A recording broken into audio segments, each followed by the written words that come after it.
Hey guys, what's up? Welcome back to another episode by Digital Titans. This is the episode number 24, and I'm so excited to bring this episode to you as usual. And we're just one shot away from the 25th episode, which is going to be anytime soon, which is going to be the next episode. And it's a great feeling because when I started it, I wouldn't know that this would become at least 25 episodes. So I'm so excited to bring this episode to you as usual, and let's get started.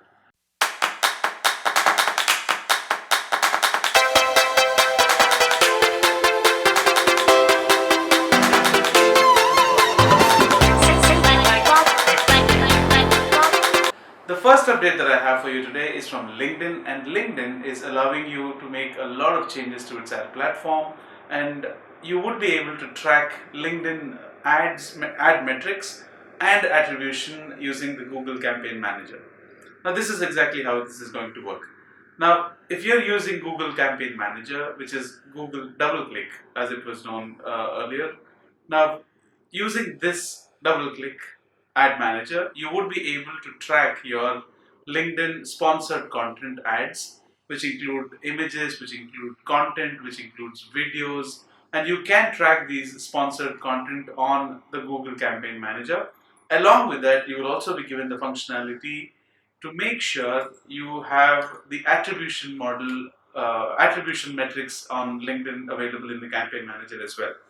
Now, the goal, if you ask me, is all metrics in one place, plus what are the prospects of this business even before the conversion happened on LinkedIn. Now, attribution, if you observe, is going big on all platforms. Like Facebook is bringing attribution model, Google always had attribution models, and now attribution comes to LinkedIn. And LinkedIn can have video uploads directly from Vimeo going forward. Now, if you are a subscriber on Vimeo and you have content that is uploaded on Vimeo constantly, this content could automatically be pushed to your LinkedIn profile if you wish to from the Vimeo interface. That can be done. It's raining updates by Google, and you see a lot of updates that's happening on Google Ads as well as the Google search in today's episode. So the next set of episodes are from Google, and this is what Google is doing. Google makes the Google search on mobile very, very exciting. Now, it's exciting to know that the Google search page, which was clean at one point in time, which was one of the reasons that everybody were excited about using Google, is coming to an end, at least on the mobile phones. Now, going forward, your google.com on your mobile browsers will not see a blank screen with just a search box. You will see much more than a search box now. Just below the search box, you will see the Google Discover feeds, which will start showing you content based upon your history, what you searched in the past, your location settings. If you remember, we spoke about queryless searches in one of the episodes. Now, aggregating all these together, you will see related content just below the Google search bar on google.com on your mobile phones. And when we spoke about how Google is making changes to its Google search on the mobile phones, when you go to Safari or Chrome on your mobile phones, and if you say google.com on your mobile, we spoke about how you could see the Google Discover feed on your or the Google feeds just below the search bar. Now, along with that, you will also see more and less options where you could read more, and if you could browse more about a specified article that you're looking at, and you can always look more about it, or you can look less about it. So, like read more option, it's similar to that. Google has made a lot of changes to the click to message ads. Now, these were available in the form of message extensions always. Now, what is going to happen is they're pushing further updates to this feature, which means that you would be able to click on the click to message extensions, and you would be able to contact the advertiser. Earlier, what was happening was the advertiser was supposed to give a phone number where when you click on the message extension, a message would automatically go, and they would respond to you further. But now what's happening in the recent update with the recent update is that you don't even need to give a phone number if you're an advertiser. It will be automatically be synced to your email, which could result in the advertiser sending you a reply or a revert on an email rather than using the mobile number. Apart from that, you can also assign automated replies, which means that somebody contacts you by clicking on the click to message extension. The message would be synced to your email, and if you wish, you could always set an email an automated responder or an automated response to reach the buyer or the lead who is contacting you, and it's going to be automated from now. Now, Google is making a lot of changes to its Google business as well. Now, Google My Business is going the Facebook page way, where you can follow these businesses and receive constant updates from these businesses as and when they add things to their business profiles or business listings. Now, if you observe, this is exactly what happens on Facebook pages as well, where you could follow these pages, and any notification, any content that's pushed onto these Facebook pages, you would be able to see it in your feed. Now, the same functionality has come to Google My Business as well. The ads diagnostic and ad preview tools in the Google interface has added a lot of new features to them. Earlier, the ads preview option was just available to check if your ad was showing for the search term you wish to, just in case you're not sure if your ad is showing. You could use ads preview tool to do that. Now, going forward, ads preview and ads diagnostic tool will give you a lot of abilities where you could go ahead and filter results based upon not just a search query, but you could also have your audiences tab where you could filter them based upon the kind of audience that your ads are showing to, which is really, really exciting, number one. Number two, ads diagnostic tool is always known for figuring out whether your ad is showing or not, and what are the reasons that your ad is not showing in case your ad is not showing at this point in time. Now, to identify the exact reason for your ad not showing, these were called as ad unseen issues in Google. Now, 60% of the issues that Google addresses every day are related to ad unseen issues. Now, if you look at these ad unseen issues, earlier you had to go through the account, troubleshoot, look at the keywords, look at the ads, look at the billing and things like that. Now, Ads Diagnostic will give you all these things at one place and give you all the possible reasons that your ads may not be showing at this point in time. So, Ads Diagnostic and Ads Preview are not just mere tools which were there before. Now, they'll be giving you a lot of meaningful information as well. Google has started playing a lot with these .new extensions. Now, at least I had a lot of issues when I wanted to open a new Google Doc or Google Sheets or Google Slides. I just had to log into my respective Google account, go to drive.google.com, then click on, or just go to sheets.google.com. I think it was a hassle at that point in time. Guess what? Google has made it very, very, very easy now and playful now, which is you just go to your Chrome or any browser. You just need to go to your browser and say sheets.new or slides.new or forms.new or sites.new or websites.new or site.new.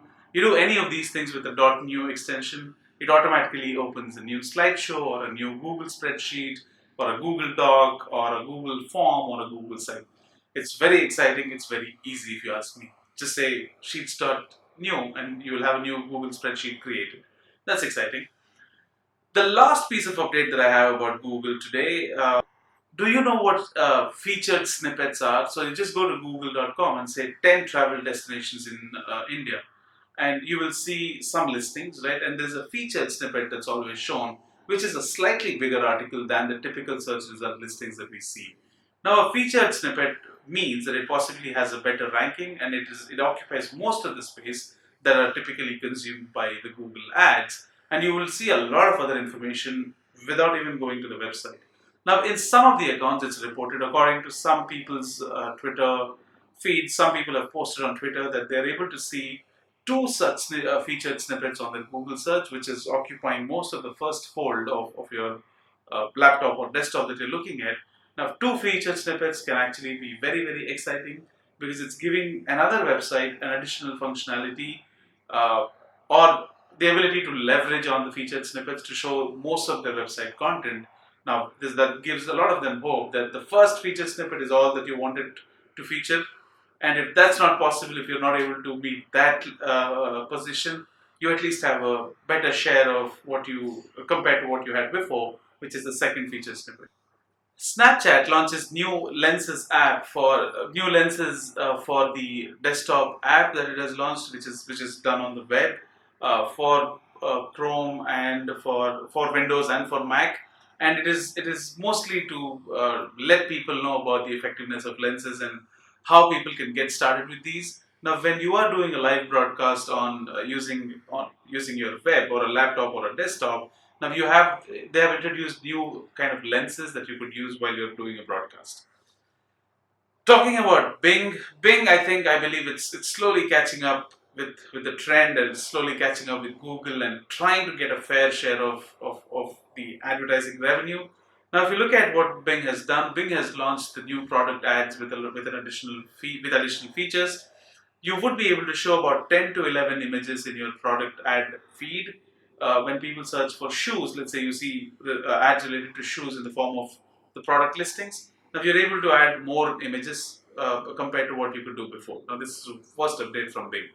The second update about Bing ads that I have today for you is Bing has started experimenting with something called as flyer ads, which means, let's say if I'm talking about restaurants around Seattle. Now when I do that, now I see an ad for one of the restaurants. Now along with that, I'll see a small thumbnail or something that looks like a flyer talking or describing about any messaging that they would want to convey. Now, kind of new. Not sure if it will catch up. Not sure if it will work. Hey, come on. None of us know what will work until we try it and figure it out, right? So that's one exciting feature that Bing ads have introduced. The next update is from Reddit, and Reddit has a news summary on top of the Reddit feed. Now you can get a quick summary of news around just by looking at the summary, news summary above the Reddit feed that you have. The next set of updates are from Twitter, and I don't know how to classify this update as, but Twitter is planning to kill the like button, which is insane. Twitter is going mad about it. They're going insane. None of them like it. Now what are you going to do? I mean, you see a tweet that you like, and what are you going to do about it, right? So Twitter, however, is not responding properly. They're acting very cold, and they're not responding or giving a solid response as to them killing the like functionality on Twitter or not. But it's making a lot of waves around the internet, if you ask me. The second update about Twitter that I have for you today is Twitter adds a frequently used GIFs functionality when you're trying to reply to a tweet. Now you see a tweet, you click on the reply option, you will see the frequently used GIFs that you are doing, and you could quickly respond with those GIFs. The third and the last piece of update that I have about Twitter today is Twitter shows how many people are tweeting about a particular tweet that you see. And let's say that there was an interesting promotion which Channel 4 has done on Twitter. Now, if you look at that post on Twitter, it will also read people also tweeted about this, and you will also see the number of retweets along with the people who have commented on this particular thread. Now, that's one feature that you you'll get to see from Twitter going forward. The next piece of update, or the next set of updates that I have, are from Facebook. Now, Facebook has started rolling out groups and page recommendations for Facebook groups. Now, if you have a Facebook group, depending upon what your users are interacting, what your users are recommending, you will now see a recommended groups or recommended pages option on your Facebook groups. It is trying to increase the relevance in terms of how many what are the related groups that you could follow, so that it adds more value to you. It tries to know more about you, and it gets an idea of what are all the related aspects that you're looking at, and it'll also help you find out a lot of groups that you never knew existed, right? So that way it's pretty cool. I'm pretty sure all of you know that there's an app called Musical.ly, which is used for upcoming artists and people who are into music to upload their albums and songs and tracks and things like that. It is reported that Facebook is working on a competitor or a rival to that, and it's called as Lasso, Lasso, and let's see how it goes. There's no official information yet, but it's believed that Facebook is working on a rival for Musical.ly. Facebook is kind of overdoing the Facebook stories. Now, the moment I go to my mobile phone and I open the Facebook app on my mobile, 3/4 of the screen is occupied by Facebook stories already, right? So you somehow scrape through them, you scroll through it, and you start reading your news feeds. You will see another section which is talking about Facebook stories now. So Facebook is trying to double up on these things by showing stories twice.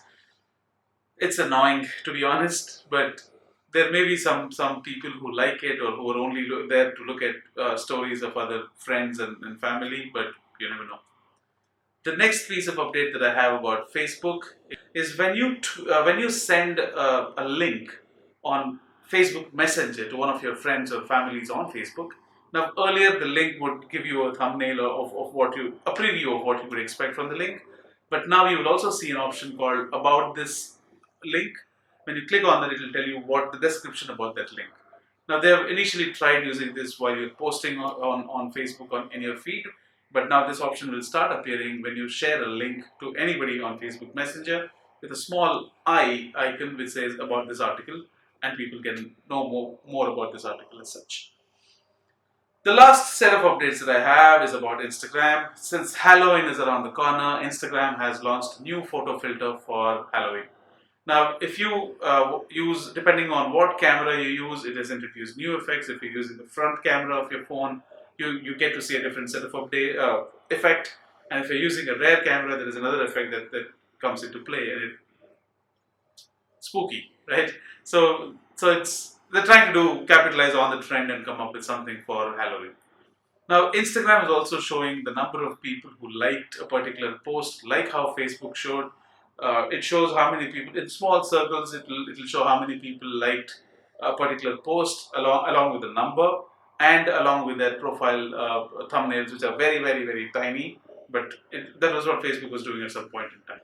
Alright, so if you're using Instagram story ads, you now have the functionality to change the background of your of your Instagram story to either white or black, depending upon what your preference is. And now you have the additional functionality to change the background, which you did not have before. So that's kind of new.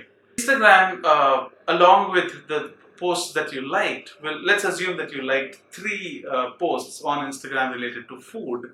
Now, Instagram will start showing you liked 3 photos or 3 posts related to a specific hashtag called food. Now, it'll start showing you hashtag level reporting. Now, it'll help you know how many posts you're tracking about any particular feature that you're looking at. WhatsApp is trying a new quick reply feature where if you just go to your WhatsApp in your App Store or Play Store, just try updating the app and you will see under the What's New section, you will see that swipe right for quick replies on WhatsApp. Now that's something new. Alright, so that's about it from my end. This is Casey signing off from Digital Titans, and thank you so much for watching the episode number 24. Please do not miss the next episode, which is the episode number 25 finally. And if you have not already subscribed to this channel, please do not hesitate, don't shy away, spread some love. Please click on this channel if you have not already done that. And this is Casey from Digital Titans. Until then, signing off. Cheers.